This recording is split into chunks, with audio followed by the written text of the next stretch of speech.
Welcome to Feed Dump. This week we are all very poorly thought out fast food promotions. That means I'm the return of Szechuan sauce. Because that's been a whole thing. Hey, maybe don't be shitty to fast food workers. There's a life tip for you. Joining me this week is the McRib. Bring back the McRib. And the McPizza while you're at it. And that 1 week where Arby's made their food actually taste good. That didn't actually happen. You were just extremely baked for a week. 2 women who escaped from an Edmonton prison were rearrested at an escape room. I thought you were supposed to practice before you execute the plan. So you bust out of the slammer, but can't make it out of an escape room. Are you just sitting around going, this is embarrassing? Kind of begs the question of what difficulty would the Edmonton prison be if it were an escape room?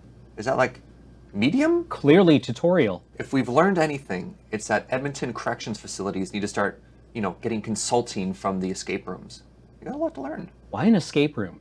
Is breaking out of prison like Christmas morning where you're really excited for it, and then you do it, and it sucks, and you're bored? I kind of like Christmas. Oh, yeah, I guess it's more disappointing like sex. Oh, I kind of also like sex. That's nice. Police in Cambridgeshire, England pulled over a van after they discovered it was carrying too much cheese. It had about 2,800 pounds of cheese, making it 41% overweight. According to police reports, they told the driver that the cheese would have to either be removed or eaten before the journey could continue. Funnily enough, too much cheese is also how I became 41% overweight. Do you ever go to the grocery store and you're hungry and then you're shopping and then you end up with 6 types of cheese because you're not thinking straight and you're like, oh, I will eat all of this? Because I have done that multiple times. Yeah, exactly. And then you need to pick up a baguette to act as a sabot. I don't know what a sabot is, but I think I'm hungry. Actually, in this case, the baguette is really more like a ramrod that's used to tamp down the cheese until you can fit in more. Ah, tamper. That's an analogy I'm familiar with. Speaking of cheese, I've always wanted to go to one of those restaurants where they have that giant, melted thing, and they just slice it and pour all that molten cheese onto your plate. That sounds good. Arby's? Are you baked again? This is a PSA. Anyone who asks you, how high were you when you did that, has never, A, been high, or B, done that.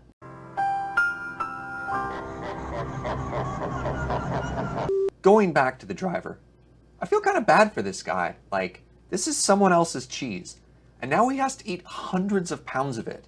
And even though cheese is great, that sounds tough. What? Serge, no, the van was overweight, but he doesn't actually have to eat 800 pounds of cheese. He just has to put it in a different van or something. It's not the only way to get rid of it is ingesting it. I think the only way to get rid of cheese is to eat it. I just thought of another problem. If he eats the cheese, the van is still going to have the same amount of weight in it. Dateline somewhere. This is an English story again, and the sort of breakdown at the top of the website says home news local Angus and the Mearns, and I can't even fathom a guess where that is. So in Angus and the Mearns, there was a horrible disturbance. In fact, this was front page news of this particular newspaper. A bunch of 13 and 14-year-olds got into a fight with bags of dog poo from a dog poo sanitation disposal thing in a park at 2:30 in the morning, and boy, are people upset. And of course the headline though, everybody was flung poo fighting. I don't know what's worse. The idea that someone came up with that headline on the fly, or the small possibility that someone was saving that headline. I'm reading the story and now I'm realizing that Angus and the Mearns, which I looked up and apparently is in Scotland somewhere, so I'm sorry for not getting the pronunciation right, has an ongoing teenager poo problem. Because there is this fight. There was a fight a couple weeks ago where dog poo was thrown all over people's cars, and they're in the morning they were taking turds off their roofs and stuff like that. And then in between those two incidents, there was some other kids who threw dog poo all over a children's playground. One incensed resident said the poo fight was bad, but the toddler's play equipment being smeared was just the tip of a very brown iceberg. At least lots of people are having fun with this, not just me. I hate everything about this story. That's not even what that metaphor means. That would imply there's a larger shit storm somewhere coming. I mean, Cameron, we've discovered a series of 3 poop incidents. There's clearly some very bored teenagers in there who found a free and endless resource of fun. I wouldn't discount a larger poop-nado coming through at some point. What if they found an old vacuum cleaner? One with suck and blow. That would be a disaster. Having had occasion recently to have to go outside to empty the dog, I cannot imagine reaching my hand into the dog shit canister and pulling one out and feeling that warmth and deciding, yes, I am this bored. You took that to a very dark place. This was supposed to be about, lol, hilarious teenagers poop. But no.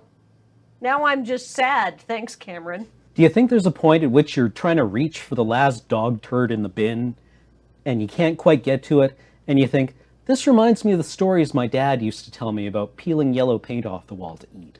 Cam, I've never heard anybody in my entire family ever talk about eating paint. But maybe that answers a few questions about your general outlook on life. But hey, remember, there may be better sources of news, but they don't have Cameron and Serge, and they don't have this hat, which is bound to make to bring up the mood of this episode of Feed Dump. It was sent to us by... Well, hold on, let me get my hat on. Derek, Portia, and Danny. And they just looked at this and thought, perfect for Feed Dump. Squirrel mask. Beaver? No, it's a beaver mask. Got a tail. This is great. I can't see shit. Help.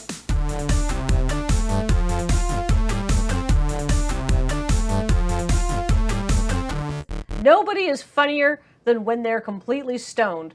Unfortunately, that funniness field is only a very tiny bubble that exists exactly inside you and extends to nobody else in the universe. Have you ever thought, man, I should get high and record myself? Don't.